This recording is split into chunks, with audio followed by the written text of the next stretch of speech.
ও যে 17 বছর 18 বছর 20 বছর বয়সে জানাবে বিচার লিপ্ত হয়ে যাচ্ছে। কিন্তু ও যদি আল্লাহকে ভয় পেত আর শারীরিক চাহিদার জন্য আল্লাহর কাছে বলতো, আল্লাহ আমাকে ধৈর্য দাও, আমি রোজা রাখতেছি, আমাকে সাহায্য করো, আমাকে তৌফিক দাও, আমাকে উত্তীর্ণ করো, বিবাহ পর্যন্ত আমাকে তৌফিক দাও, তাহলে আল্লাহ যিনি রহমান, যিনি ওদুদ প্রেমময়, তুমি আল্লাহর ভয়ে জেনা বাদ দিলা, আল্লাহর কাছেই চাইলা, ধৈর্য আল্লাহর জন্যই ধরলা, আশা আল্লাহর কাছেই করো, তিনি কি তোমাকে ফিরাবে?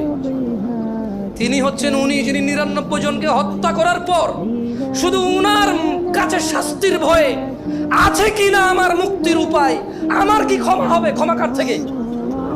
তাহলে ওই যে বনি ইসরায়েলের ঘটনা, ও 99টা মানুষকে মারার পর কার কাছে ক্ষমার জন্য, ক্ষমা হবে কিনা ব্যাকুল হয়ে গেছে, কার কাছের জন্য?